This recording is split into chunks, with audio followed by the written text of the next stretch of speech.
3,500 years ago, the biggest volcanic eruption in recorded history rocked the planet. In the heart of the Mediterranean, a peaceful island exploded with devastating force. At a stroke, an entire civilization was wiped from the face of the earth. Then, at the dawn of the 20th century, the remains of a spectacular palace were discovered on the island of Crete. On a neighboring Greek island, a town was unearthed, preserved beneath thousands of tons of volcanic ash. Teams of investigators are examining every fragment from these mysterious sites to decipher their hidden secrets. And out of the physical clues lifted from the ash, a radical theory has emerged. These ruins could be the home of an ancient civilization, Atlantis. Using cutting-edge visual technology, we rebuild the incredible towns, temples, and palaces. We reveal the majesty and the mystery of this lost world.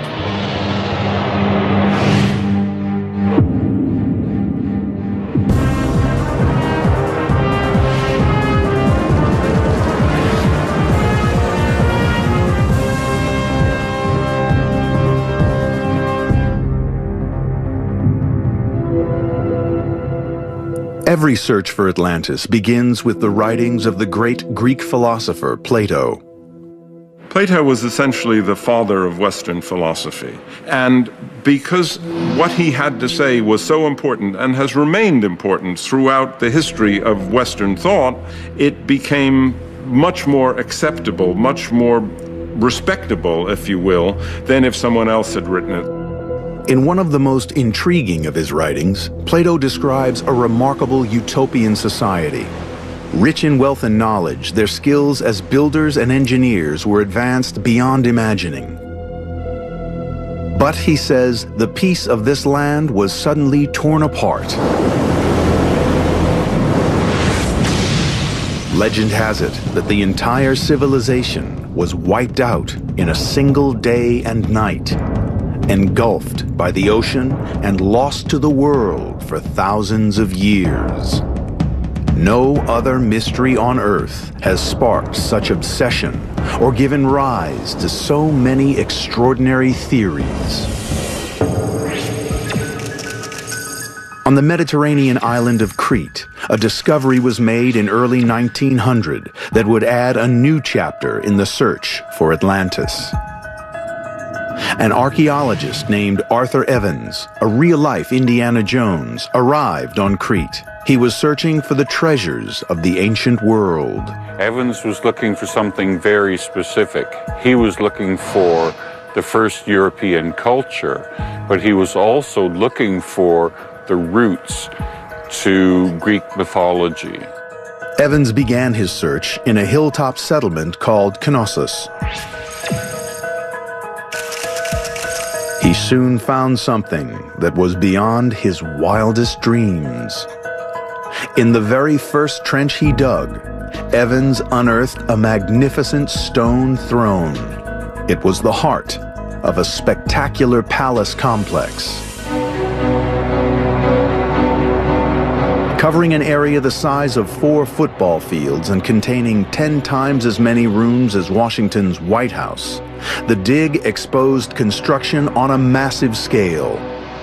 What he found was beyond all expectations of anyone at the time, and essentially he defined the civilization around it, which he called the Minoan civilization. The name Evans chose came from a figure in ancient Greek myth called King Minos. Minos was said to live in a great palace, at the center of which he had imprisoned a terrible monster. Half man, half bull, it was called the Minotaur. Sir Arthur Evans thought that he had found the palace of King Minos. They probably had nothing to do with King Minos, but on the other hand, it seemed like a good label, and it has stuck.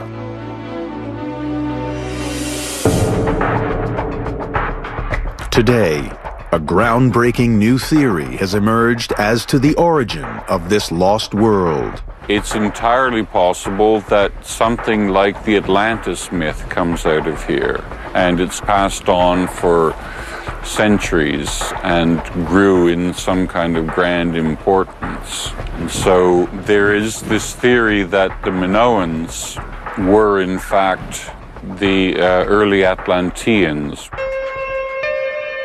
It is the sophistication of the palace on Crete that is the first link to the idea of Atlantis. The builders of this remarkable structure had achieved a level of engineering excellence that would not be seen anywhere else in the world for centuries. It is littered with artifacts dating back over 3,500 years. The remains of hundreds of decorative pots and beautiful wall paintings are being discovered. As investigators piece together the fragments of this ancient art, they are discovering sophisticated images of the people and the lives of a lost civilization. People were extremely interested because this was going back beyond the boundaries of classical studies and classical archaeology into something entirely new, which had not really been envisaged before. The buildings here are older than anything previously discovered on the island, and they are infinitely more advanced. Teams of experts are now searching for the clues that relate this complex architecture to Plato's story of Atlantis. Colin MacDonald has scoured every inch of the palace, above and below ground, to expose every technological achievement. And beneath the surface, he has discovered one of the site's most advanced features. Down beneath all of this, there is the most remarkable water system, both for the drainage of water and for the water supply itself. Astoundingly, this sophisticated network of pipes predates the plumbing of the great Greek and Roman empires by over 1,000 years. These terracotta or clay water pipes are made up of 1 meter sections, the one tapering into the other. It took water to lots of different parts of the palace, and equally impressive systems were used actually to get water out of the palace for the drainage system itself. A vast subterranean network carried wastewater away from the palace. Using the details of Colin's survey, we can now see how the drain circled through the palace's royal quarter. We're right in the middle of the main drainage system of the palace here on the east side. It's stone built on either side, about 1 meter high here. In times of torrential rain, huge quantities of water could be dealt with by this drainage system. A similarly sophisticated water management system is described in Plato's stories. He wrote of a palace where water was plentiful. Collected from the surrounding hills, it was in abundant supply throughout the city, just as it was here at Knossos. What's more, at the Palace of Knossos, the engineering above ground is every bit as sophisticated as that which Plato describes. The palace contained 1,300 rooms spread over 4 floors, all interconnected by miles of passageways. It was centuries ahead of anything seen from the same era on mainland Greece. What we had on the Greek mainland in the period of the palaces was nothing more complicated really than maximum 3 or 4 room single-story mud brick structures. There's no grand architecture on the scale that we see in the Cretan palaces. Plato describes the Palace of Atlantis as an acropolis sitting atop a great hill. At Knossos, we find just that. Construction must have involved huge earth-moving operations. The entire hilltop was flattened and terraces were carved so that the palace could be built on multiple levels. The large foundation blocks of the palace walls were constructed of crystalline stone called gypsum. It was quarried locally and then cut into massive blocks with bronze saws. We're right in the middle of a large quarry used for quarrying the gypsum that was used in the construction of the first palace at Knossos. Here, one can see very, very clearly the tool mark of the bronze object which sliced away an enormous part of the face, and the resulting block, which would have fallen down, would then either have been worked here or moved the 800 meters or so over to the palace itself. In the Atlantis myth, the external walls of the great palaces were said to shine like silver. Today, the gypsum walls of Knossos have been eroded by the elements, but in their full glory, they too would have sparkled. You can almost imagine what it felt like for a Greek coming ashore in Crete and seeing something like the glimmering gypsum palace at Knossos, this giant, shiny structure glistening in the sun from all this crystalline gypsum, and on a scale like they couldn't have even possibly imagined at that time. A vast royal residence, a place of worship and ceremony at the center of an advanced and wealthy civilization. Using their latest evidence, our team applies state-of-the-art imaging techniques to rebuild this prehistoric palace. We can now see the structure as it would once have stood here, supported by huge redwood pillars. Many believe this was Atlantis. Now, our investigators are going deeper, to the very fabric of this extraordinary palace in search of the vital clues that might provide proof. What they find is evidence of the cause of the destruction of this lost world.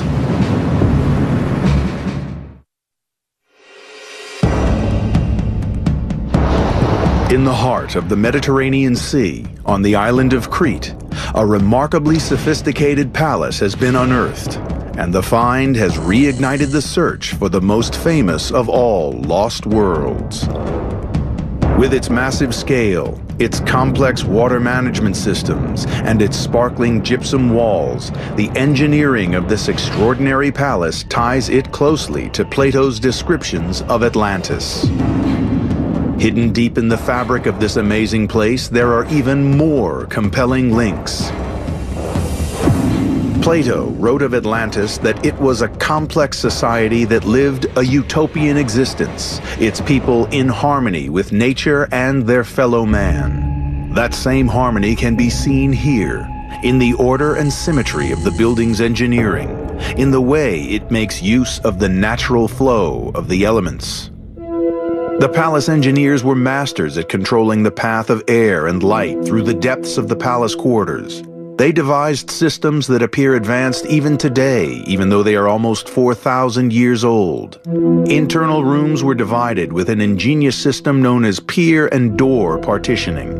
Rows of pillars were linked by discrete wooden shutters which could be controlled independently of each other. They could be set to block the path of a cold wind or channel a breeze to the palace's innermost room. At the very heart of the palace is the central court, providing light and air to all areas of the complex. To the east is the royal quarter, a multi-story structure to rival anything described in Plato's accounts of Atlantis.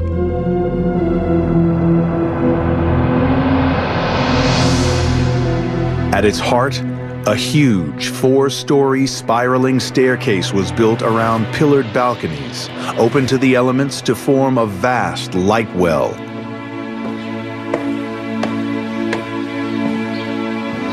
This impressive structure was really one of the great achievements of Minoan engineering.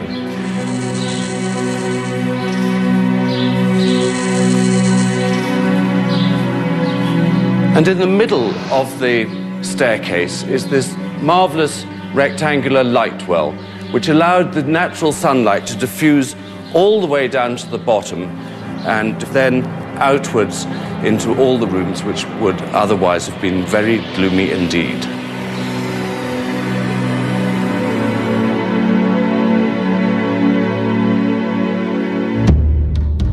This awesome technology and the sophisticated culture that created it appear to have thrived in the Mediterranean for centuries, but then they simply disappeared. Just as in the story of Atlantis, it seems this entire civilization was wiped from the face of the earth in a sudden and violent catastrophe.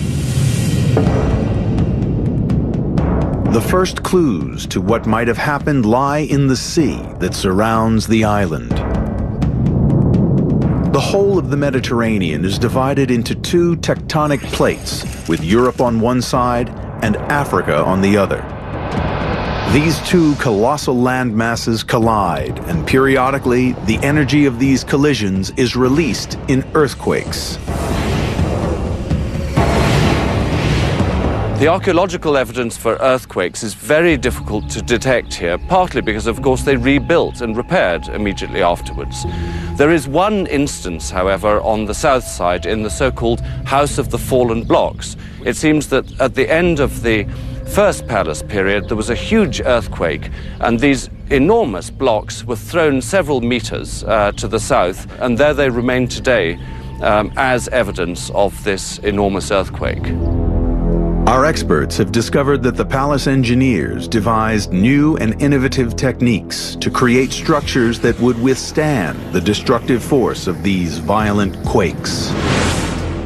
Simply put, Today, our team are keen to learn from the experience of the palace engineers, and they study closely the anti-seismic techniques deployed at Knossos. In order to make their tall, skinny walls stand up, it's quite probable that the first thing they did was to buttress them up, rather like this. So if I pretend to be an earthquake and shake this table here, well, as we can see, buttressing on its own doesn't do the job. In the final phase of building at the palace, walls were constructed of stone and supported by an ingenious system of wooden frames. This combination of materials gave the structure both enormous strength and flexibility. So what the people of Knossos did was to use timber framing to reinforce their thin masonry walls and support the framed up wall off big heavy walls, buttressing like this. And if I pretend to be an earthquake machine again and give it a good old shake, we can rapidly see that I could be shaking that all day long, and this wall is going precisely nowhere. Despite these incredible engineering achievements, nothing was going to save the palace from the devastating cataclysm to come. Seismologists that have been studying the geological history of the area now believe that Crete suffered a cataclysmic event around 1500 BC. This new evidence shows that Crete was struck by a massive and deadly wave. Dozens of tsunamis swept across the entire Aegean. Tsunami, tsunami, tsunami. Trains of these waves.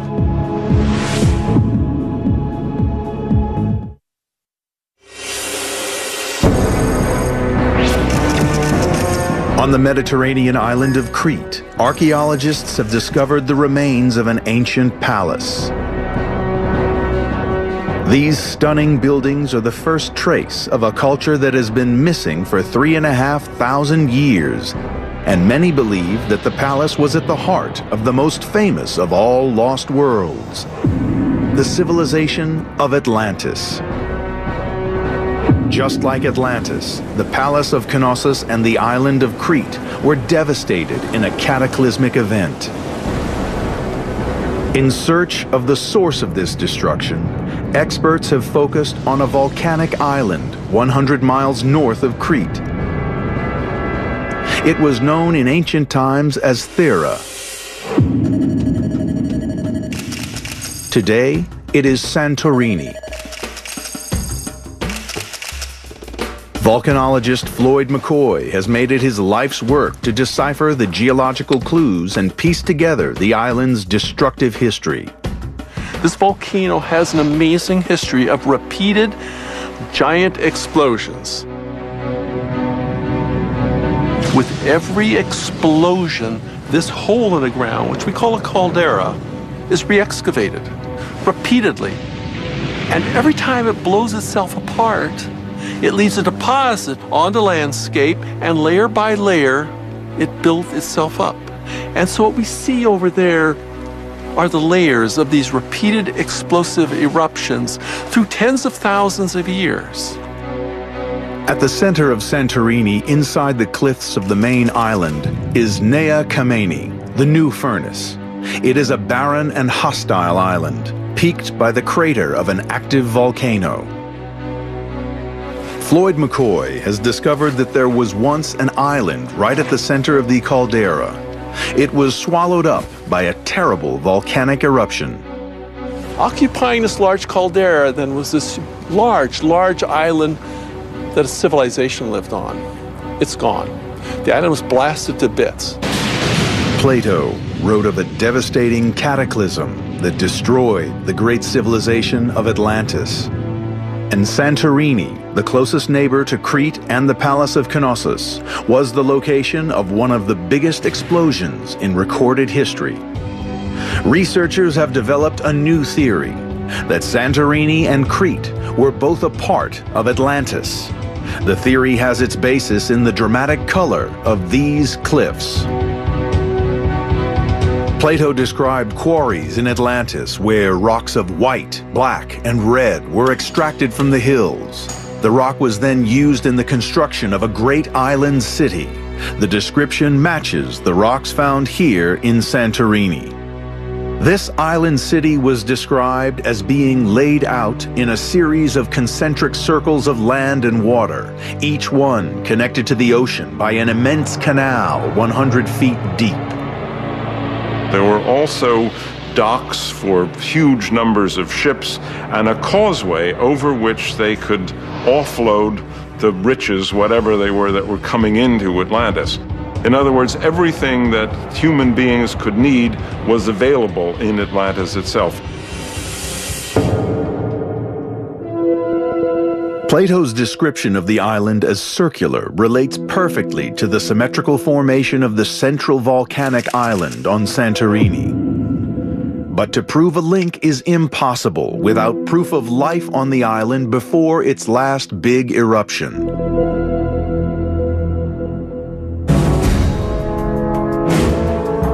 Then, in the early 1900s, during excavations in a quarry here, a fantastic discovery was made. That layer, that white layer on top of the cliffs, is a deposit left from the catastrophic eruption in the Bronze Age. And it was digging there that they found a house site. In another case, they found a burial. They realized this eruption had buried a civilization, a culture lived there. The story then of that ancient civilization starts there with that layer of white ash. These volcanic deposits, which still cover the entire island, fell in the course of a single cataclysmic eruption. Now our experts are stripping back the ash layer by layer to expose evidence of the lost world that lies beneath. Here it is. This is the level that man lived on, right here. Here, in fact, is what appears to be a remnant of a wall built by man on top. And then the eruption came. The big blast started, and all of this was deposited. This is pumice, and the pumice piled up very rapidly. And then the eruption continued 4 days of a massive accumulation of all of this material, all up here, 30, 50, 60, 80 feet of this material piling up. And then way up at the top, the debris flows, the mud flows that scoured the surface. All of this, one of the giant eruptions in human history. The first signs of life from before this big eruption had been found, and the search was on to reveal proof of a culture that would link the island to the great civilizations of Crete and Atlantis. The answer was unearthed in 1966 by an American archaeologist named James Mavor Jr. Mavor assembled a team to search the islands for signs of ancient artifacts. They began their dig on the southern tip of the island, in the tiny village of Akrotiri. In their very first trench, they struck gold. They unearthed an ancient wall buried under 30 feet of volcanic rock. As they dug deeper, the wall became a house, and the trench revealed a cobbled street. At their very first attempt, Maver's team had discovered an extraordinary town, perfectly preserved in the ash of a volcanic eruption.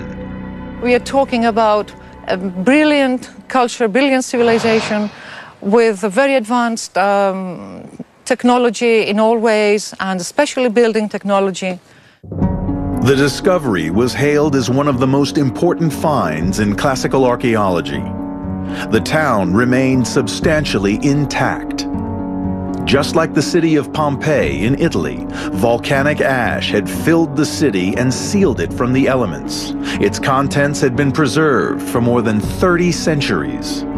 The huge task of uncovering the town continues today. With every inch of ash that is removed, new clues to the civilization that was here are revealed. And just as described in the legend of Atlantis, we see engineering skills that were sophisticated way beyond their time. When I first came to Akrotiri, I was expecting something rather simple. But then I realized that this town was made of multi-story buildings. And when we are talking about multi-story, we are talking about 2- and 3-story buildings. And at some point, I realized that I was walking on the 3rd floor of a building that had been constructed 3,500 years ago. That was really extremely impressive. Akrotiri is a truly extraordinary find. It is a city arranged with a structured assembly of interconnecting roads and paths, the earliest form of organized town planning ever discovered, and centuries more advanced than anything that has ever been seen before from this period. Archaeologists have mapped every inch of the town, and from their data, our team have built computer-generated models. You are now traveling down the streets and interacting with the buildings of a sophisticated community that was destroyed at the height of its power thousands of years ago. Just as we have seen in the Palace of Knossos, at Akrotiri there are complex multi-story buildings constructed of wood and stone. And the plumbing was even more elaborate. Fresh running water fed each house, and a sewerage system ran throughout the entire town. There is a perfect sewage system running under the streets, and these are connected to lavatories on the upper floors of the buildings. Not for at least 1,000 years would it become commonplace to find bathrooms inside people's homes. The discovery of this lavatory, as you can imagine, is truly very important. If you just stop to think, it took ages, hundreds of years to have lavatories within a house. It was not just the discovery of a toilet that so amazed the engineers, but also its ingenious design. The waste fell through a clay pipe to a chamber below, where water from the town drains flushed it into a cesspit. The pipes interconnected in such a way that a siphon effect was formed, drawing foul smells down the pipes and away from the lavatory. The design was centuries ahead of its time.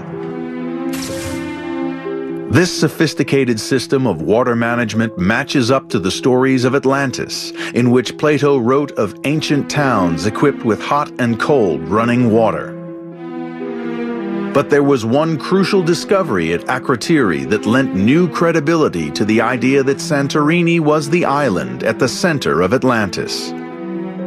A fresco was unearthed that revealed an image of life on the island 3,500 years ago. Can we be so lucky as to have a snapshot of what this landscape looked like? Here is the peninsula, the Akrotiri Peninsula. It shows a profile of the island, 1, 2, 3 peaks. Going down farther, we see a waterway that surrounds a central island, a fairly large island. And on that island, a city. They were living on the central island. That central island was a developing volcano.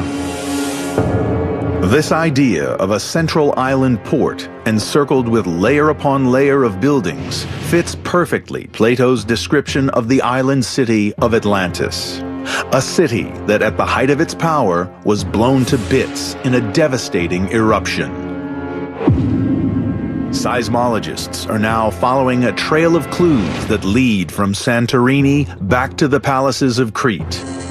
They will reveal the full extent of the horrific disaster that tore Santorini apart and led to the destruction of an entire civilization.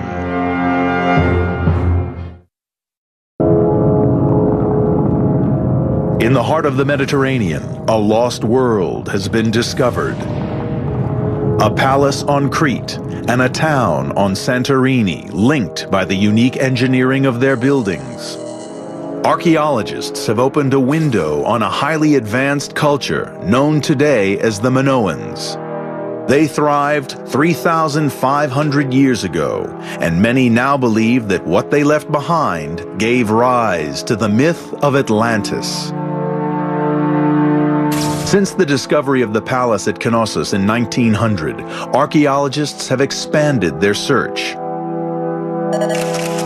Today, a network of ancient towns and palaces has been revealed across the length and breadth of Crete. What all these sites have in common is that they were destroyed in the middle of the 2nd millennium BC by a series of terrible disasters.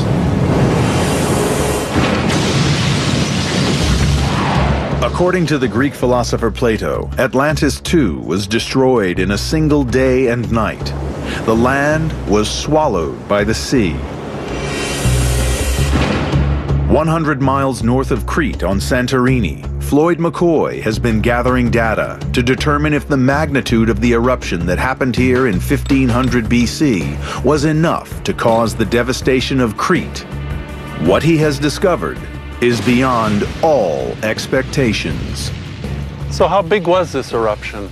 It was huge. How do we determine this is by how much material is blown out during the eruption. And the more we look, the more we find.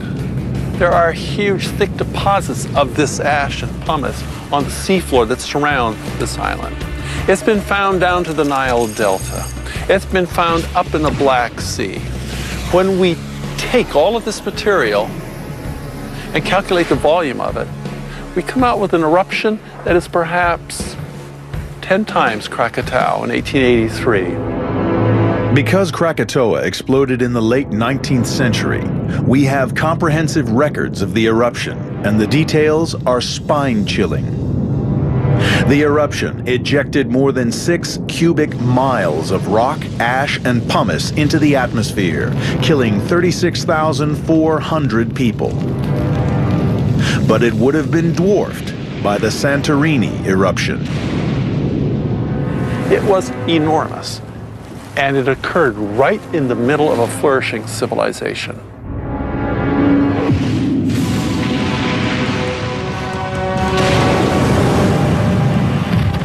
Now things got nasty. In this eruption, things got terribly violent, and the mixture of water with this magma produced what we call pyroclastic surges and flows. As they swept across the landscape, they destroyed everything that had not been buried in this pumice. At the heart of this civilization in Akrotiri, archaeologists have found signs that the residents were preparing to leave. Belongings were piled up outside houses, and beds were found pulled out into the streets. Sadly, for the few who took to the sea to head for Crete and the shelter of the palaces of Knossos, escape was no guarantee of survival. Because the settlements of Crete would be devastated, not by the ash and pumice that was raining down on Santorini, but by the next, even more devastating phase of the eruption. Every pyroclastic flow that entered the ocean also pushed the ocean aside. When you push the ocean aside, tsunami. Our investigators have turned to the experts at the National Observatory in Athens for proof of what happened. Using the very latest investigative techniques, they have discovered evidence of a killer tsunami. Because of this new field of science, we have been able to discover a number of about 10 distinct tsunami events. So there is no doubt today that this very big tsunami event really existed and possibly contributed to the collapse of the Minoan civilization. Dozens of tsunamis swept across the entire Aegean. They made their way into the Mediterranean. These massive waves surged towards the unprotected north coast of Crete. First in the firing line was the coastal town of Malea. Just yards from the seashore stood a magnificent palace, its sophisticated structures engineered with the same complex layout as the palace at Knossos. The three-story facade facing north was directly in the path of the approaching waves. The inhabitants of the region probably gathered here at the palace because they saw this great plume of ash shooting up into the sky off to the north. It would have been visible all the way down to the Nile Delta. When the ash cloud reached the island, the sky above this ancient Minoan palace turned gray. During excavations on Crete, Alexander McGillivray discovered this volcanic ash in the deepest parts of the palace's ruins. It's a clue to the catastrophic sequence of events that overtook this society. When the first wave came pushing ashore, bringing with it their fleet, from fishing boats to great trading ships, would have all come crashing through here and gone all the way to the foot of the mountains over there, ripping away at this architecture, rubble and trees and smashed up ships come crashing back through here and over back into the sea.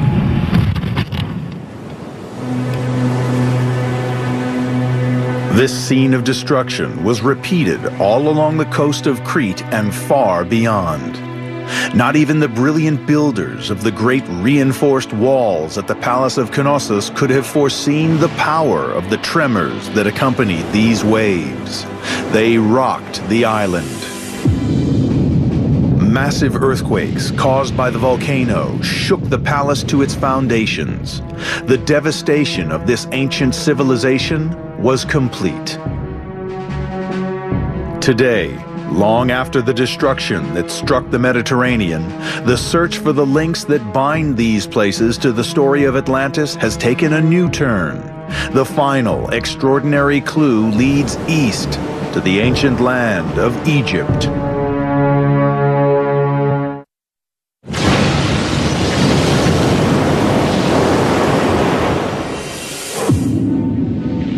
For the survivors of the largest volcanic eruption in history, life in the Mediterranean became hell on Earth. Thousands were dead. Tsunamis had poisoned the land with salt water, and the air was thick with ash and noxious gases.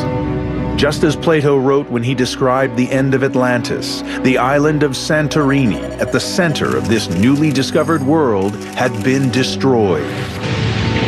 It had been blown to smithereens, then swallowed by the sea. And 100 miles away, the great palaces of Crete had been devastated by quakes and engulfed by terrible tidal waves. In their search for evidence of the survivors of this devastating cataclysm, our investigators are piecing together the final chapter in the life of this extraordinary civilization. Yeah, probably we're here, yes. When the tsunami swept through here and reduced this building behind me to foundation level, the best way for the survivors to cope was to go to the most powerful nation and the wealthiest nation of the time to ask for help. Alexander McGillivray believes that the survivors turned to their long-term trading partners, the Egyptians. There may have been people brought in from elsewhere to help with all of this, with the pharaoh in Egypt contributing the wealth and perhaps the manpower. This close relationship with Egypt is probably the single most important link that researchers have established between this newly discovered civilization and the stories of Atlantis. Because the origin of the story of Atlantis was not Greek, it was Egyptian.